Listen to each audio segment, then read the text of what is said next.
সর্ববৃহৎ online platform বিদ্যাবাড়ির digital custom থেকে আমি আপনাদের সাথে আছি ফুজাইর রহমান। বিদ্যাবাড়ির special bank job lecture sheet থেকে আমরা কিছু গুরুত্বপূর্ণ প্রশ্ন আলোচনা করব যে বিদ্যাবাড়ির ব্যাংক জব বিষয়টিকে নিয়ে, এবং আমাদের লেকচার শিট কতটা সমৃদ্ধ বা ব্যাংকের জন্য আমাদের বাংলা লেকচার শিটের অবস্থানটা কেমন বা কীরকম প্রশ্ন এসেছিল বিগত বছরে এবং সামনে কেমন প্রশ্ন আসতে পারে এই বিষয়টা নিয়ে আমরা আলোচনা করব আজকে। আমাদের লেকচার শিটগুলো থেকে যে কোনো একটা পেজ নিচ্ছে যে বর্তমান সময়ে আমাদের সাহিত্য থেকে কি কি প্রশ্ন আসে। দেখুন, আমরা এখান থেকে র্যান্ডমলি দৈবাতক্রমে বেশ কিছু প্রশ্ন নিব। দৈবাতক্রমে যেমন ধরেন জনতা ব্যাংক সিনিয়র অফিসার পদে একটা প্রশ্ন আসছে। মধ্যযুগের বাংলা সাহিত্যে ইউসুফ জুলেখা এটা কি? আমরা আজকে সাহিত্য অংশ নিয়ে আসছি যে ব্যাংক সাহিত্যের মধ্যে কি ধরনের প্রশ্ন আসে, অর্থাৎ আমাদের একটা লেকচার শিটে যতটুকু অংশ আলোচনা আছে ততটুকু থেকে প্রশ্ন আসে কিনা। তবে এখানে একটু বলে রাখতে হবে, একটা সময় ছিল বাংলায় ব্যাংক প্রিলি পরীক্ষায় নাম্বার ছিল 5 ভাগের 1 ভাগ, অর্থাৎ 16 নাম্বার ছিল যখন টোটালি পরীক্ষা হতো 80 নাম্বারের। আর এখন পরীক্ষা হয় 100 নাম্বারের, সেখানে ম্যাথকে কমিয়ে দিয়ে বাংলায় কিছুটা অংশ বাড়ানো হয়েছে এবং ইংরেজিতে বাড়ানো হয়েছে। বাংলায় এখন প্রশ্ন থেকে 25টি এবং ইংরেজিতে 25টি। আগে যেখানে টোটাল 80-র মধ্যে 30 বা 32 থাকতো বাংলা ইংরেজি, এখন অর্ধেক নাম্বার হচ্ছে বাংলা এবং ইংরেজিতে প্রিলিমিনারি অংশের জন্য। তাহলে দেখুন তো, মধ্যযুগের বাংলা সাহিত্যের ইউসুফ জুলেখা এটা কি? এটা হচ্ছে জনতা ব্যাংকের সিনিয়র অফিসার, 2020 সালে আসছে। এটা একটা প্রণয় উপাখ্যান, রোমান্টিক কাহিনী। এই ইউসুফ জুলেখা হচ্ছে এমন একটা সাহিত্য বাংলা সাহিত্যের যে সাহিত্যটি রচনা করেছেন মধ্যযুগের প্রথম মুসলিম কবি শাহ মোহাম্মদ সগীর। উনি এটাকে অনুবাদ করেছেন ফার্সি ভাষায় রচিত আব্দুর রহমান জামি একটা বই লিখছিলেন ইউসুফ ওয়া জুলেখা, এখান থেকে বাংলায় অনুবাদ করেছেন ইউসুফ জুলেখা গ্রন্থটি। এটা একটা দুইজনের প্রেমের কাহিনী, তাই এটাকে বলে প্রণয় উপাখ্যান। তাহলে একই প্রশ্ন আমরা যাচ্ছি, বাংলা সাহিত্যের আদি নিদর্শন চর্যাপদের আবিষ্কর্তা হলেন। এটা কোন ব্যাংকে আসছে? Janata bank, senior officer, engineering textile, 2020 সাল। এই চারজনের মধ্যে যিনি আবিষ্কার করেছেন তার নাম, উত্তরটা ঢেকে রাখলাম। একটু কমেন্টে লিখেন তো দেখি এটার উত্তরটা আপনি কি জানেন। আপনার কাজ হচ্ছে কমেন্টে একটু উত্তর লিখবেন যদি সম্ভব হয় আপনার কাজ হচ্ছে একটু কমেন্টে লিখবেন। এটার উত্তরটা একটু কমেন্টে লেখার চেষ্টা করবেন যে এটার উত্তরটা কি হতে পারে। যে জনতা ব্যাংকের সিনিয়র অফিসার একটা প্রশ্ন আসলো সাহিত্য অংশ থেকে, তার নাম হচ্ছে মহামহোপাধ্যায় হরপ্রসাদ শাস্ত্রী। উনি বাংলা সাহিত্যের প্রাচীন যুগের নিদর্শন চর্যাপদ তিনি আবিষ্কার করেছেন 1907 সালে নেপালের রাজদরবার থেকে, রাজদরবারের রয়্যাল লাইব্রেরি থেকে। প্রশ্ন যে অনেক গভীর থেকে আসছে তা না, ব্যাংকের সাহিত্য অংশের প্রশ্নগুলো শুধু বাংলাদেশ ব্যাংক অ্যাসিস্ট্যান্ট ডিরেক্টর ছাড়া অন্যান্য পোস্টের জন্য খুব বেশি জটিল করে না, মোটামুটি সহজ প্রশ্নই করে থাকে। মঙ্গল কাব্যে ধর্মীয় আরাধনা মুখ্য হলেও এর অন্যতম সাধারণ বৈশিষ্ট্য কি? এর সামাজিক মিথস্ক্রিয়া, এটা হচ্ছে আসল বিষয়। সামাজিক মিথস্ক্রিয়াটা কি? মঙ্গল কাব্যের মধ্যে মনসা মঙ্গল, দেবী মনসা যে কোনো মূল্যে চাঁদ সওদাগরের নিকট থেকে সে পূজা চাই, যে কোনো মূল্যে। লাস্ট পর্যন্ত সে পূজা নিয়েই ছেড়েছে, অনেকগুলো চড়াই উতরাই ছিল, চাঁদ সওদাগর লাস্ট পর্যন্ত সে ফেইলার, সে ব্যর্থ হয়েছে। এরপর যদি আসি চণ্ডী মঙ্গলের মধ্যে দেবী চণ্ডী সে পশু পাখির দেবতা হয়েও সে সর্বশেষ পর্যন্ত কালকেতু যে আখ্যান আছে, এই কালকেতু উপাখ্যানের মধ্যে কালকেতুকে কি করেছে, যখন সে তার উপাসনা করে তখন তাকে রাজা বানিয়ে দেয়। ধর্মমঙ্গল কাব্যে আমরা একটা বিষয় খেয়াল করতে পারি যে ধর্মমঙ্গল কাব্যের কাহিনী কি? ধর্ম ঠাকুর নামক একেবারে হিন্দু সমাজের সবচেয়ে নিচু সম্প্রদায়ের যে দেবতা ডোমদের যে দেবতার ধর্ম ঠাকুর, সেই ধর্ম ঠাকুরের আরাধনা এবং উপাসনার বিষয়গুলো এখানে আলোচনা আছে। তার মানে এখানে আছে কি সামাজিক মিথস্ক্রিয়া। তবে এই প্রশ্নটা বাংলাদেশ ব্যাংক অফিসার জেনারেল 2019 সালে এসেছে, Bangladesh bank officer general party এসেছে। তবে বাংলাদেশ ব্যাংকের প্রশ্নগুলো যখন ঢাকা বিশ্ববিদ্যালয়ের কলা ভবন প্রশ্ন করে, আর্টস ফ্যাকাল্টি যখন প্রশ্ন করে, তখনই এই সমস্যাটা হয়, একটু কঠিন থেকে কঠিনতর প্রশ্ন করে। আর অন্যান্য যে বিষয়গুলো রয়েছে, অন্যান্য বিষয়গুলোর মধ্য থেকে অন্যান্য চাকরি পরীক্ষার অন্য সকল ব্যাংকের জন্য যতগুলো রাষ্ট্রায়ত্ত ব্যাংক আছে সকল ব্যাংকের প্রশ্নগুলো এতটা প্রশ্ন কঠিন করে না, যতটা করে শুধু আর্টস ফ্যাকাল্টি। আর এখন থেকে আর্টস ফ্যাকাল্টি খুব একটা প্রশ্ন ব্যাংকের দায়িত্বে নাই। বাংলা সাহিত্যের যুগ বিভাগে যুগ বিচারে নিচের কোনটি অন্যগুলো থেকে আলাদা? শূন্য পুরাণ, সতী ময়না, শ্রীকৃষ্ণ কীর্তন, পদ্মাবতী। আপনাকে একটু অন্যগুলো থেকে আলাদা কোন ব্যাংকে আসছে? Joint recruitment for 2 bank senior officer, ও আচ্ছা, কম্বাইন্ড ব্যাংকে আসছে। দেখুন সবগুলো একটু আলাদা। শ্রীকৃষ্ণ কীর্তন এটা মধ্যযুগের সাহিত্য, পদ্মাবতী আলাউল রচনা করেছেন মধ্যযুগের সর্বশেষ যুগে, সতী ময়না ও লৌরচন্দ্রাণী এটাও মধ্যযুগে রচিত। তাহলে শূন্য পুরাণ গ্রন্থটা মধ্যযুগে, কিন্তু এটার সময়টাকে বলা হয় ভিন্ন, ডার্ক পিরিয়ড বা অন্ধকার যুগ যেটাকে বলা হয়, 1201 থেকে 1350, এই সময়টাকে বাংলা সাহিত্যে বলা হয় অন্ধকার যুগ। এই অন্ধকার যুগের সাহিত্যকে বলা হয় শূন্য পুরাণ। এই শূন্য পুরাণ গ্রন্থটি হচ্ছে বাংলা সাহিত্যের মধ্যযুগের প্রথম 150 বছরের মধ্যে যে কয়টা নিদর্শন আমরা পাই গল্প এবং কবিতায় লেখা চম্পু কাব্য, গদ্য পদ্য মিশ্রিত এক ধরনের চম্পু কাব্যে রচনা করা হয় এই গ্রন্থটি শূন্য পুরাণ। তবে এখানে একটু খেয়াল করবেন, বিসিএস এ যে প্রশ্নগুলো রিসেন্ট একটু ব্যতিক্রম ধর্মী করে থাকে সেটাই এসে থাকে হচ্ছে আমাদের ব্যাংক সেকশনে। তাহলে এখানে দেখি আমরা, এখানে এই প্রশ্নটা এসেছিল চম্পু কাব্য, এই শূন্য পুরাণের সর্বশেষ কবিতার নাম হচ্ছে নিরঞ্জনের উষ্মা। লাস্ট বিসিএস এ এসেছে যে নিরঞ্জনের উষ্মা এটা কোন অংশ থেকে নেওয়া হয়েছে।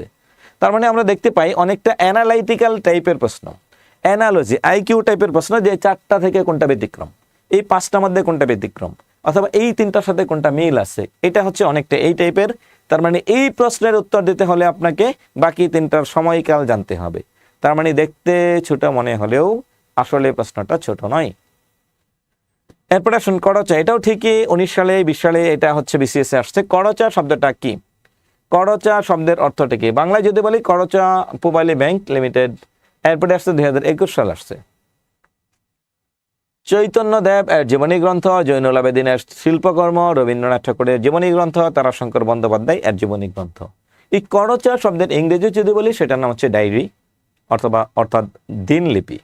জীবনী সাহিত্য, বাংলা সাহিত্যের মধ্যযুগে একজন ব্যক্তিকে কেন্দ্র করে একটা সাহিত্যের ধারা গড়ে ওঠে, সেই সাহিত্য ধারার নাম হচ্ছে জীবনী সাহিত্য। যেই বেটা একটা ওয়ার্ডও বাংলায় লেখা নাই তার নামে একটা যুগের নামকরণ করা হয়, তার নাম হচ্ছে শ্রী চৈতন্য দেব। এই শ্রী চৈতন্য দেবের জীবনকে কেন্দ্র করে তার ভক্তরা বাংলা সাহিত্যে যেই সাহিত্য রচনা করেছেন, তো বাংলা সাহিত্যে তার জীবনকে কেন্দ্র করে যে সাহিত্য রচনা করেছেন তার নাম হচ্ছে করচা। তার মানে প্রশ্নটা যখন বিসিএস আসছে তার পরবর্তীতে এটা এসেছিল। এটার উত্তর আপনারা দেবেন বাংলা সাহিত্যের আদি কবির নাম কি? এটার উত্তরটা আপনারা দেওয়ার চেষ্টা করুন তো দেখি, বাংলা সাহিত্যের আদি কবির নাম কি? বাংলা সাহিত্যের আদি কবি কে? বাংলা সাহিত্যের আদি নিদর্শন কি এটা আগে বুঝতে হবে। ইংরেজি সাহিত্যের আদি নিদর্শন আছে, বাংলা সাহিত্যের আদি নিদর্শন রয়েছে। তাহলে বাংলা সাহিত্যের আদি নিদর্শনটা কি? বাংলা সাহিত্যের আদি নিদর্শন হলো চর্যাপদ। চর্যাপদের যে 23 অথবা 24 জন কবি ছিলেন তার মধ্যে সর্বপ্রথম পদ যিনি লিখছেন তার নাম হচ্ছে লুইপা। চর্যাপদের যে প্রথম পদটি রচনা করেছিলেন তার নাম হচ্ছে লুইপা, আর লুইপা যে সাহিত্য রচনা করেছেন সেটা হচ্ছে চর্যাপদের প্রথম পদ কায়া তরুবর পাঞ্চবি ডালো চঞ্চল চিয়ে বৈঠা কালো। তাহলে দেখুন এই পদ যিনি লিখছেন তিনিই হচ্ছেন প্রথম পদকর্তা বা প্রথম কবি। তাহলে বাংলা সাহিত্যের আদি কবি লুইপা, ডেন্ডনপা, কাহ্নপা, বসুকপা, 4 জনই চর্যাপদের কবি। আসছে কোথায়? জনতা ব্যাংক লিমিটেড। জনতা ব্যাংকে আসছে কত সাল? 19 সালে আসছে। তাহলে লুইপা হচ্ছে আদি কবি। এখন আসুন রূপালী ব্যাংক। রূপালী ব্যাংকে আসছে 19 সালে। কোন কবি নিজেকে বাঙালি বলে পরিচয় দিয়েছেন? এই 4 জনের মধ্যে বাংলা সাহিত্যের মধ্যযুগের আদি নিদর্শন চর্যাপদ। এই চর্যাপদের মধ্যে যিনি দ্বিতীয় সর্বোচ্চ পদ রচনা করেছেন তার নাম হচ্ছে ভুসুকুপা। তিনি কোনো একটা পদের মধ্যে বলেছেন, আজি ভুসুকু বাঙালি বইলি, আমি আজকের ভুসুকু একজন বাঙালি এবং একজন বৈরী, মানে হচ্ছে একজন সন্ন্যাসী। তার মানে আমরা দেখতে পাই এই কবি নিজেকে সরাসরি বাঙালি বলে উল্লেখ করেছেন, তাই ওনাকে বলা হয় চর্যাপদের বাঙালি কবি। কাকে যুগ সন্ধিক্ষণের কবি বলা হয়? দেখুন তো যুগ সন্ধিক্ষণ মানে কি? যুগ সন্ধিক্ষণ মানে বাংলা সাহিত্যের মধ্যযুগ ছিল কবিতা নির্ভর। 1760 সালে যখন ভারতচন্দ্র রায়গোনাকর মারা যায় ঠিক তখন থেকে মধ্যযুগের সমাপ্তি হয়। আর আধুনিক যুগ 1800 সালে শুরু হলেও বাংলা সাহিত্যের মূল আধুনিক যুগের সূচনা হয় 1860 সাল এর পরবর্তী সময়ে। 1860 সালে যখন মাইকেল মধুসূদন দত্ত রচনা করেন তিলোত্তমা সম্ভব, ঠিক তখন থেকে তার পরবর্তী থেকে 1861-তে রচনা করেন হচ্ছে মেঘনাদ বধ নামে বাংলা সাহিত্যের প্রথম মহাকাব্য। তখন থেকে বাংলা সাহিত্যের আধুনিক যুগের সূচনা হয়। তার মানে আধুনিক যুগে আসে মানুষকেন্দ্রিক সাহিত্য, আর মধ্যযুগের সাহিত্যের কেন্দ্র ছিল হচ্ছে ধর্মকেন্দ্রিক সাহিত্য। মধ্যযুগের সাহিত্যের মূল কেন্দ্রবিন্দু ছিল কবিতা। আধুনিক যুগে এসে নাটক, উপন্যাস, সাহিত্যের অন্যান্য ধারা এখানে বিস্তৃত হয়েছে। এই দুই ধারার মধ্যবর্তী বা যুগকে যে মিলিয়েছেন তাকে বলা হয় হচ্ছে মিলানোর সময়কে বলা হয় যুগ সন্ধিক্ষণ। আর যিনি একক প্রচেষ্টায় এখানে সবচেয়ে বেশি ছিল তার নাম হচ্ছে ঈশ্বরচন্দ্র গুপ্ত, ব্যক্ত চরাচর যাহার প্রভাই প্রভা পাই প্রভাকর। তার মানে সংবাদ প্রভাকর পত্রিকায় সম্পাদনার মাধ্যমে তিনি বাংলা সাহিত্যের এই যুগকে দিয়েছেন একেবারে অনন্য মর্যাদায় নিয়ে এসেছেন। তার নাম হচ্ছে ঈশ্বরচন্দ্র গুপ্ত। ঈশ্বরচন্দ্র গুপ্তকে বলা হয় বাংলা সাহিত্যের মধ্যযুগ এবং আধুনিক যুগের মিলনকারী, দুই যুগের মিলনকারী, যুগ সন্ধিক্ষণের কবি। ওনাকে বলা হয় কি বাংলা সাহিত্যে যুগ সন্ধিক্ষণের কবি বলা হয়। মাইকেল মধুসূদন দত্ত এবং হচ্ছে ভারতচন্দ্র রায়গুণাকরের মাঝামাঝি সময়টুকুর কবি। মাঝামাঝি সময়টুকুর কবি। আপনার কাজ হচ্ছে একটু কমেন্টে উত্তর দিবেন। দেখুন আমরা সবগুলো পড়ছি, বিসিএস আসা বিগত বছরের প্রশ্ন। যতই সহজ মনে করি না কেন ব্যাংক সাহিত্যের প্রশ্ন, বাংলা সাহিত্যের প্রশ্ন এতটা সহজ করে না। এই প্রশ্নটা দেখলেই বুঝতে পারবেন। কোন ব্যক্তি সম্প্রতি নতুন চর্যাপদ আবিষ্কার করেছেন?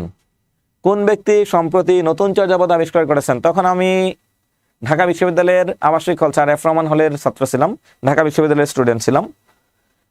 তখন আমাদের বাংলা ডিপার্টমেন্টের একজন স্যার ছিলেন, স্যারের নাম হচ্ছে সৈয়দ মোহাম্মদ শাহিদ স্যার।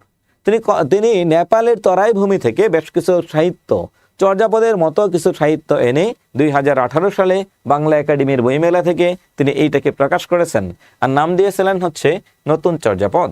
তার মানে এই প্রশ্নের উত্তর জানার জন্য কোথায় আসছে?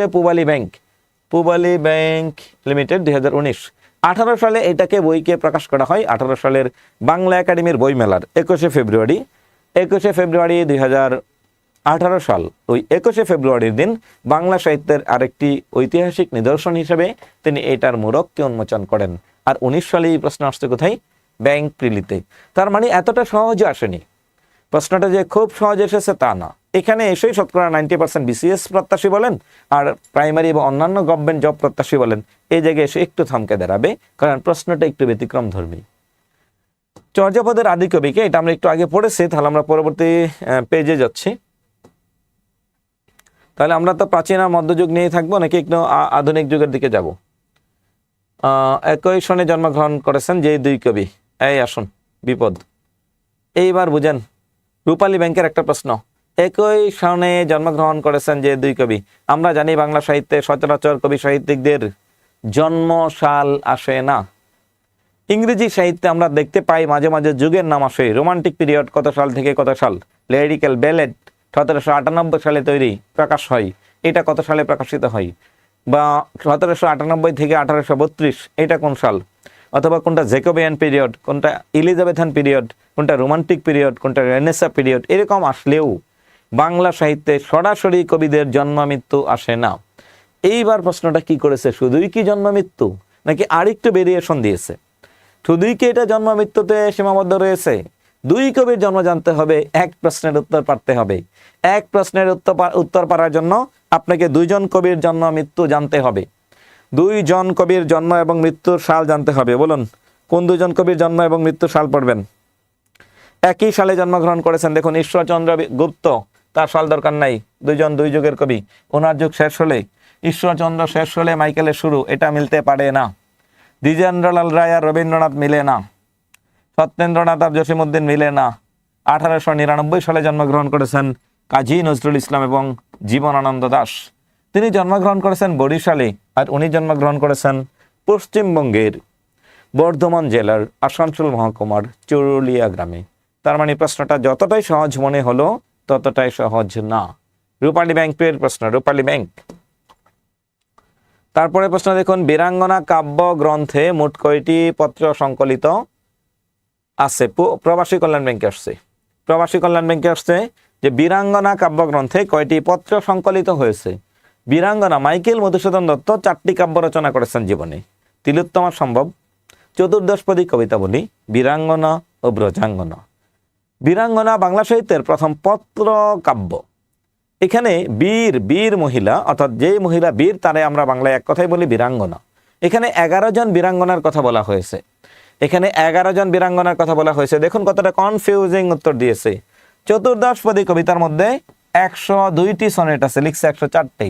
আপনাকে যেন এখানে একটু কনফিউজড করতে পারে যে আসলে 102 হবে নাকি 104 হবে। আবার দেখুন 9টি 13টি, এইখানে আপনি বিপদে পড়বেন। বাংলা সাহিত্যের প্রথম পত্রকাব্য, এখানে 11 জন বীরাঙ্গনার পত্র সংকলিত হয়েছে। 11 জন বীরাঙ্গনা। প্রশ্নটি আসছে কত সালে? প্রবাসী কল্যাণ ব্যাংক অফিসার পদে আসছে প্রবাসী কল্যাণ ব্যাংকের 2021 সালের প্রশ্ন। তাহলে আমরা আরেকটু ডিপে ঢুকতে যাচ্ছি। রবীন্দ্রনাথ ঠাকুরের নৃত্যনাট্য কোনটি? তাসের দেশ, রক্ত করাবি, ডাকঘর, চণ্ডালিকা। আরেকটু যেটা বিশ্লেষণ করা যায় সেটাকে আমরা একটু দেখতে চাই। সত্য যে কঠিন, কঠিনেরে ভালোবাসিলাম, সে যে কখনো কি করে না, কখনো করে না বঞ্চনা। এটা অবশ্য বিসিএসে আসছে। এই অব্যক্ত প্রেম, অনন্ত প্রেম নিয়ে যখনই বিসিএসে প্রশ্ন আসলো তার ঠিক কয়দিন পরেই ব্যাংকে এই প্রশ্নটা এসেছে। ঠিক কয়দিন পরে এখানে প্রশ্নটা এসেছে, সত্য যে কঠিন, কঠিনেরে ভালোবাসিলাম, সে কখনো করে না বঞ্চনা। এটা রবীন্দ্রনাথ ঠাকুরের একটা বিখ্যাত গান। এরপরে আসুন হচ্ছে রবীন্দ্রনাথ ঠাকুর রচিত নিচের কোন গল্পটির পরিণতি বেদনা বিধুর? এখানে দেখুন, Bangladesh development bank limited senior অফিসারে আসছে। এটা 2017 সালে, 2017 সাল। এখন আসুন রবীন্দ্রনাথ ঠাকুর রচিত ছোট গল্পের মধ্যে অতিথি, কঙ্কাল, পোস্টমাস্টার, ছুটি। দেখুন তো কোনটা হতে পারে। এখানে কোন প্রশ্নের উত্তরটা আপনি পেতে পারেন? একটু দেখুন, একটু চেষ্টা করুন যে আপনি এখানে কোন প্রশ্নের উত্তরটা পেতে পারেন। এইটা একেবারে সহজ না, যতটাই সহজ মনে হলো। এতক্ষণ আমরা যদি বলি যে প্রাইমারিতে সাহিত্যের অংশ যতটা সহজ করে, নিবন্ধনে সাহিত্যের অংশে যতটা করে, 11 থেকে 20তম গ্রেড অথবা 9ম গ্রেডের যে কোনো চাকরি পরীক্ষায় ক্যাডার এবং নন ক্যাডার সার্ভিসে তার চেয়ে অনেকাংশেই এটা সহজ করেনি। এই প্রশ্নটা বুঝতে হলে 4টার কাহিনী জানতে হবে। পোস্টমাস্টারের কাহিনী কি, ছুটির কাহিনী কি, কঙ্কালের কাহিনী কি, অতিথির কাহিনী কি। তবে এখানে একটা মজার বিষয় আছে, আপনি অবশ্য শব্দগুলো দেখলেই বুঝতে পারবেন যে কোনটার কাহিনীটা বেদনা বিদুর, কষ্ট হতে পারে কোনটার কাহিনী। দেখি তো, যারা পড়েছেন তারা তো উত্তর দিতে পারবেনই, কিন্তু যারা পড়েননি ওনারা উত্তর দিতে পারবেন আমি আশাবাদী। অপশনটা দেখে বুঝতে পারবেন যে কোনটাতে কষ্ট থাকতে পারে। পোস্টমাস্টার একটা রোমান্টিক, ছুটি রোমান্টিক, অতিথি কঙ্কাল। কঙ্কালে কি ভালো থাকে না খারাপ থাকে? কঙ্কালকে মানুষ ভালো থাকলে কঙ্কাল হয় নাকি খারাপ থাকলে কঙ্কাল হয় বলুন? কঙ্কাল যে সাহিত্যটা আছে, এই কঙ্কাল সাহিত্যটার মধ্যে আপনার কি মনে হয় নাম শুনে, যেটা কি ভালো থাকলে কঙ্কাল নাম লিখে নাকি খারাপ থাকলে কঙ্কাল নাম লিখে? এটা অবশ্য কৌশলে অনেকেই দিয়েছিল তখন অনেকেই দিয়েছিল। আর যারা বাস্তবতা বুঝে তাদের জন্য তো এর বাইরে বিকল্প কোনো প্রশ্ন নেই। যারা বাস্তবতা বুঝে ওদের জন্য এর বাইরে বিকল্প কোনো প্রশ্ন নেই। দেখুন, এই প্রশ্নগুলো কিন্তু আমাদের লেকচার শিটে সংযোজিত। আমাদের লেকচার শিটে এই ধরনের বিস্তারিত কিছু আলোচনা রয়েছে। আমরা পরবর্তী আরো কিছু প্রশ্নে যাব। ঢাকা বিশ্ববিদ্যালয় থেকে রবীন্দ্রনাথ ঠাকুরকে ডি.লিট উপাধি প্রদান করে। রবীন্দ্রনাথ ঠাকুর 2টা বিশ্ববিদ্যালয় থেকে ডি.লিট উপাধি পেয়েছেন। ডক্টর অফ লিটারেচার, বাংলাদেশ কৃষি bank limited, cash officer cash 2017। Dhaka বিশ্ববিদ্যালয় থেকে তিনি পেয়েছেন 1936 সাল। 1936 সালে ওনাকে ঢাকা বিশ্ববিদ্যালয় থেকে ডক্টর অফ লিটারেচার উপাধি প্রদান করা হয়। আর 1940 সালে ওনাকে অক্সফোর্ড বিশ্ববিদ্যালয় থেকে 1940 সালে অক্সফোর্ড বিশ্ববিদ্যালয় থেকে ওনাকে ডক্টর অফ লিটারেচার উপাধি প্রদান করা হয়। অক্সফোর্ড, একটা হচ্ছে প্রাচ্যের অক্সফোর্ড আর একটা হচ্ছে সরাসরি অক্সফোর্ড। একটা হচ্ছে প্রাচ্যের অক্সফোর্ড আর একটা হচ্ছে সরাসরি অক্সফোর্ড। ঢাকা বিশ্ববিদ্যালয়ে রবীন্দ্রনাথ ঠাকুর কতবার এসেছেন? এটাও একবার ব্যাংকে প্রশ্ন এসেছিল। রবীন্দ্রনাথ ঠাকুর ঢাকা বিশ্ববিদ্যালয়ে প্রথম কত সালে এসেছেন, এটা ছিল প্রশ্ন। রবীন্দ্রনাথ ঠাকুর ঢাকায় কতবার এসেছেন, এটাও কিছু চাকরি পরীক্ষা এসেছে যে রবীন্দ্রনাথ ঠাকুর ঢাকায় কতবার এসেছেন। রবীন্দ্রনাথ ঠাকুর ঢাকায় কতবার এসেছেন?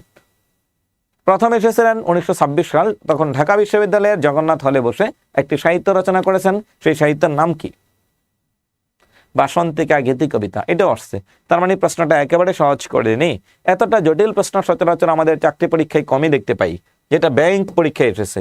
আর দেখুন, এই ব্যাংক পরীক্ষার জন্য যে গুরুত্বপূর্ণ যে প্রশ্নগুলো হলো, এই গুরুত্বপূর্ণ প্রশ্নগুলো আমাদের লেকচার শিটে আমরা সংযোজন করেছি। এমনভাবে আমরা সংযোজন করেছি যে কোনো একজন শিক্ষার্থী আমাদের এই লেকচার শিটগুলো যদি পড়ে, তাহলে তার একটা সাধারণ ধারণা হবে। তার একটা সাধারণ ধারণা এখানে জাগ্রত হবে। যে সাধারণ ধারণাটা কি, যে ব্যাংকে সাহিত্য থেকে কি কি প্রশ্ন আসে, কেমন ধরনের প্রশ্ন আসে। আমরা বিগত বছরের অনেকগুলো প্রশ্ন এখানে সংযুক্ত করেছি। মাতৃভাষায় যাহার উক্তি নয় সে মানুষ নহে। দেখুন, যখন 2021 সালে এই প্রশ্নটা আসলো, তার ঠিক 2 বছর আগে এটা বিসিএস এর প্রথম প্রশ্ন। এটা বিসিএস এ এসেছিল, মাতৃভাষায় যাহার ভক্তি নহে সে মানুষ নহে। এই জন্য সবাইকে আমি বলবো, আপনারা যারা ব্যাংক জব প্রত্যাশী ওনাদেরকে প্রথমেই বলবো, বিসিএস এ নতুন ক্যাটাগরির যে প্রশ্নগুলো যুক্ত হয়, অর্থাৎ সচরাচর এই প্রশ্নগুলো যুক্ত হয় না, আপনার কাজ হচ্ছে ওই প্রশ্নগুলোকে খুব ভালো করে পড়া। তার মানে সামনে আসন্ন পরীক্ষা হচ্ছে 47 বিসিএস। আর সর্বশেষ হয়েছে 46 BCS থেকে শুরু করে 35 BCS পর্যন্ত, যে প্রশ্নগুলো একটু ব্যতিক্রম ধর্মী ছিল, এই প্রশ্নগুলো যদি একটু বিশ্লেষণ করে পড়েন তাহলে আপনি একটু অনেকটাই এই অংশে এগিয়ে থাকবেন। তবে আপনাকে এই বিষয়টা বুঝতে হবে, মাতৃভাষায় যাহার ভক্তি নহে তাহা সে মানুষ নহে, সেটা হচ্ছে মীর মশাররফ হোসেন। বাংলাদেশের কোন স্মৃতি বিজড়িত এলাকায় রবীন্দ্রনাথ ঠাকুরের জমিদারির জন্য ঘুরে বেড়াতেন? কালীগ্রাম, টনিরহাট, এরপরে কি আছে সখীপুর, ব্যারিস্টার বাজার, কালীগ্রাম। তাহলে এখন আপনাকে জানতে হবে কালীগ্রাম কি, কালীগ্রাম কোথায় অবস্থিত। রবীন্দ্রনাথ ঠাকুরের বাংলাদেশে 3 জায়গায় কুঠি বাড়ি ছিল, কোথায় কোথায় তার স্মৃতি আছে, কেন কেন আসতেন, ঢাকায় কেনই বা কম আসলেন, এই বিষয়টা আপনাকে একটু বিস্তারিত জানতে হবে। তাহলে আমরা আরেকটু ভিতরে দিকে যাচ্ছি, রবীন্দ্রনাথ ঠাকুরের পরবর্তী অংশ। রবীন্দ্রনাথ ঠাকুরের পরবর্তী অংশ যদি আমরা আসি, বাংলা সাহিত্যে কাজী নজরুল ইসলামের সাহিত্য রচনা 9 কোনটি? দেখুন এখানে একটা ঝামেলা করে দিয়েছে। 9 প্রশ্ন নং হচ্ছে, দেখুন কম্বাইন্ড 9 ব্যাংক আসছে, কম্বাইন্ড 9 ব্যাংক অফিসার জেনারেল 2022 সালে যে প্রশ্নটা এসছে, এই প্রশ্নটা একটু দেখুন। রবীন্দ্রনাথ ঠাকুরের কাজী নজরুল ইসলাম রচিত উপন্যাস 9 কোনটি? চাচ্ছে উপন্যাস না। তাহলে কাজী নজরুল ইসলামের উপন্যাস সবগুলো মুখস্থ রাখতে হবে, এছাড়া এটার উত্তর দেওয়া আপনার দ্বারা সম্ভব নয়। কাজী নজরুল ইসলাম যে কয়টা উপন্যাস রচনা করেছেন সবগুলো জানতে হবে। তাহলে এখানে বলেছেন কি, শিউলিমালা কাজী নজরুল, মৃত্যুখোদা কাজী নজরুল, কুহেলিকা কাজী নজরুল, বাদনহারা কাজী নজরুল। তার মানে কোনো একটা প্রশ্নই আছে হয়তো যেটা নজরুলের উপন্যাস নয়। তাহলে প্রাথমিক দেখায় আমরা একটু বিভ্রান্ত হই যে সবই তো নজরুলের লেখা। তাহলে এই জন্য আমরা যে কাজটা করি, লেকচার শিট এবং ক্লাসগুলোতে একটু কৌশল ধরিয়ে দেই যে এটা যেন মুখস্থ রাখতে পারেন। যেমন কবুতরে কি ডাকে? বাক, বাকুম। আমরা এই শব্দটা বলে দেই, কাজী নজরুলের উপন্যাস রচনাই করেছেন কাজী নজরুল ইসলাম 3টি, বাদনহারা, কুহেলিকা, মৃত্যুখোদা। বাদনহারা, কুহেলিকা, মৃত্যুখোদা। তাহলে শিউলিমালাও কাজী নজরুল ইসলামই রচনা করেছেন, বাট এটা উপন্যাস নয়, এটি হচ্ছে গল্প গ্রন্থ। ওনার গল্প গ্রন্থ রচনা করেছেন 3টা, ব্যথার দান, রিক্তের বেদন, শিউলিমালা। আপনি আমাদের লেকচার শিটগুলো যদি একটু ফলো করতে পারেন তাহলে আপনার জন্য অনেকটাই সহজ থেকে সহজতর উপায়ে এই ব্যাংক বাংলার জন্য, ব্যাংক বাংলার বিগত বছরে আসা প্রশ্নগুলো এবং সামনে কি আসতে পারে আমরা যতটুকু ধারণা করতে পারি মোটামুটি অনেকটাই গোছানো হবে। ব্যথার দান, রিক্তের বেদন, শিউলিমালা, এই 3টা হচ্ছে গল্প গ্রন্থ। তাহলে আমরা 2টা ওয়ার্ডে আমরা 6টা সাহিত্য পড়ে ফেললাম কাজী নজরুলের, যেন কখনো ভুল না করি। বাদনহারা, কুহেলিকা, মৃত্যুখোদা, বাকুম মানে হচ্ছে উপন্যাস, ব্যথার দান, রিক্তের বেদন, শিউলিমালা হচ্ছে গল্পগ্রন্থ। আমরা নজরুলের সাহিত্যগুলো ক্লাসের মধ্যে এভাবেই বলে থাকি যেন ক্লাস শেষ হলে আপনার পড়া মোটামুটি সংযুক্ত হয়, শেষ হওয়ার পথে থাকে। তাহলে উত্তর পেয়ে গেছি আমরা এটা। এরপরে আমরা যাব হচ্ছে কাজী নজরুল ইসলামের বিদ্রোহী পত্রিকাটি, কবিতাটি কোন পত্রিকায় প্রকাশিত হয়? কম্বাইন্ড 5 ব্যাংক অফিসার ক্রেশ 2022 সালে আসছে। একটু উত্তর দেওয়ার চেষ্টা করুন, এটি খুবই গুরুত্বপূর্ণ, এটি খুবই গুরুত্বপূর্ণ, এটা একটু উত্তর দেওয়ার চেষ্টা করুন, এটি একটু উত্তর দেওয়ার চেষ্টা করবেন যে এটা কোথা থেকে আসছে, যে এটা কোথায় প্রচলিত ছিল, এটা একটু দেখুন, উত্তর দেওয়ার চেষ্টা করুন। কাজী নজরুল ইসলামের বিদ্রোহী কবিতা 1922 সালে রচনা করেছেন, 1921 সালে রচনা করেছেন ডিসেম্বর মাসে, 140 লাইন বিশিষ্ট কবিতা। বলবীর চির উন্নত মম শির, শির নেহারি আমারই নত শির, ওই শিখর হিমাদ্রির। তবে এখানে তিনি নিজেকে প্রমাণ করেছেন কোথাও দ্রোহের কবি, আবার কোথাও তিনি প্রেমের কবি। মম এক হাতে বাঁকা বাঁশের বাঁশরি, অন্য হাতে রণতুর্য, দুলোক বুলোক গোলক ভেদিয়া, ক্ষুদার আসন আরস সেদিয়া, আমি উঠিয়াছি চির বিস্ময়ী, আমি বিশ্ববিধাত্রীর। তাহলে দেখুন এই কবিতাটি তিনি প্রথম প্রকাশ করেছিলেন 1922 সালে। 1922 সালের 6 জানুয়ারি, একেবারে তারিখ সহ মাঝে মাঝে কিছু পরীক্ষায় আসে, 6 জানুয়ারি 1922 সালে এই পত্রিকাটি প্রকাশিত হয়। 6 জানুয়ারি 1922 সাপ্তাহিক বিজলি পত্রিকায় বিদ্রোহী কবিতাটি প্রকাশিত হয়। 6 জানুয়ারি 1922 সাল, 6 জানুয়ারি 1922 সাল সাপ্তাহিক বিজলি পত্রিকায় এই কবিতাটি প্রকাশিত হয়। আমরা দেখতে পাই কাজী নজরুল ইসলামের 2টা সাল নজরুলকে সবচেয়ে বেশি ফেমাস করেছে, সবচেয়ে বেশি বিখ্যাত করেছে। তার মধ্যে প্রথম সাল হচ্ছে 1917 সাল, 2 হচ্ছে 1922 সাল। ব্যথার দান রচনা করেছেন, এরপরে অগ্নিবীণা রচনা করেছেন, যুগবাণী রচনা করেছেন, যুগবাণী নিষিদ্ধ হয়েছে, ওই বছরে তার জন্য জেল হয় আনন্দময়ের আগমনে সাহিত্যটি রচনা করার জন্যে। তাহলে কাজী নজরুল ইসলাম সবচেয়ে বেশি ফেমাস ছিলেন যে সাহিত্যের জন্য, তার নাম হচ্ছে বিদ্রোহী। সবচেয়ে বেশি ফেমাস হয়েছিলেন এই বিদ্রোহী কবিতার জন্য। তাহলে এই বিদ্রোহী কবিতাটি প্রকাশিত হয় কখন থেকে? বিদ্রোহী কবিতা প্রকাশিত হয় সাপ্তাহিক বিজলি পত্রিকায় 6 জানুয়ারি 1922 সালে। আচ্ছা বলুন তো দেখি, এই বিদ্রোহী কবিতা কাজী নজরুল ইসলাম কোথায় বসে রচনা করেছেন? কোথায় বসে কাজী নজরুল ইসলাম রচনা করেছেন এই বিদ্রোহী কবিতাটি? আমরা এতক্ষণ ছিলাম আমাদের সাহিত্য অংশ। এরপরে যদি আমরা যে কোনো একটা লেকচার শিটে যাই, এটা আমাদের লেকচার শিট 3 ব্যাংক জব। প্রত্যেকটা লেকচার শিটে আমরা যেটা করেছি যে আপনাদের জন্য, এবং প্রত্যেকটা লেকচার শিটের মধ্যেই কিছু বিষয় আছে টিচার্স ওয়ার্ক, স্যার এটাকে আলোচনা করবে, আলোচনার পর বিস্তারিত বুঝিয়ে দিবেন যে কোনটা বিপরীত শব্দ, এর বাইরে যদি না পড়ি তাহলে ব্যাংকে চাকরি হবে কিনা, ব্যাংকে কমন পড়ার মতো সম্ভাবনা আছে কিনা, এই বিষয়টা এখানে বিস্তারিত আলোচনা আছে। এরপরে যদি আসি পরবর্তী অংশ হচ্ছে লেকচার 5-এ যাই, শিটে কারক বিভক্তি, সম্বন্ধ ও সম্বোধন পদ, বিরাম চিহ্ন। লেকচার 6-এ যদি আসি আমরা সমাস ও প্রকৃতি ও প্রত্যয় সমাস। লেকচার 7-এ যদি আসি আমরা, আমাদের আলোচনার বিষয়গুলো হচ্ছে পদ প্রকরণ, বাংলা অনুজ্ঞা, বাক্য প্রকরণ ও রূপান্তর, একই শব্দের ভিন্নার্থে প্রয়োগ, এক কথায় প্রকাশ, বাক্য সংকোচন, কাল, পুরুষ, বাচ্য, উক্তি, ছন্দ এবং অলঙ্কার। লেকচার 2-তে কি আছে? লেকচার 1, সরি এটা হচ্ছে লেকচার 2। লেকচার 1-এ হচ্ছে ধ্বনি পরিবর্তন, ধ্বনি, বর্ণ, সংযুক্ত বর্ণ, ভাষা এবং ধ্বনির ইতিহাস, যত বিষয়গুলো আছে সবগুলো বিষয় এখানে আলোচনা করা হয়েছে।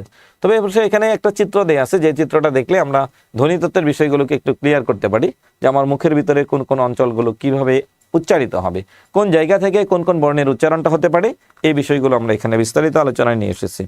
তাহলে সুপ্রিয় শিক্ষার্থী বন্ধুরা, এতক্ষণ আমরা ছিলাম ব্যাংক বাংলা লেকচার শিট নিয়ে। ব্যাংক বাংলা লেকচার শিট আমাদের দেখা মতে বাংলাদেশে প্রচলিত ব্যাংক জব প্রতিষ্ঠানগুলোর মধ্যে, অথবা ব্যাংকে বাংলা অংশের যে 4/1 25 মার্কস ক্যারি করার জন্য মোটামুটি যথেষ্ট গুছানো একটা শিট। যদি আপনি চান তাহলে আমাদেরকে ফলো করতে পারেন। আর আমাদের সাথে যোগাযোগ করতে চাইলে আমাদের হটলাইন নাম্বার, আমাদের স্ক্রিনে দেওয়া হটলাইন নাম্বার যেটা, এই হটলাইন নাম্বারে একটু যোগাযোগ রাখতে পারেন যে কোনো বিষয়ে কথা বলতে চাইলে। তাহলে সবাইকে আমি ধন্যবাদ জানিয়ে আমার ক্লাস এখানে শেষ করতে যাচ্ছি। পরবর্তী আবার কোনো লাইভে আবার দেখা হবে। সবাই ভালো থাকবেন, সুস্থ থাকবেন। আজকের মতো বিদায় নিচ্ছি। আল্লাহ হাফিজ।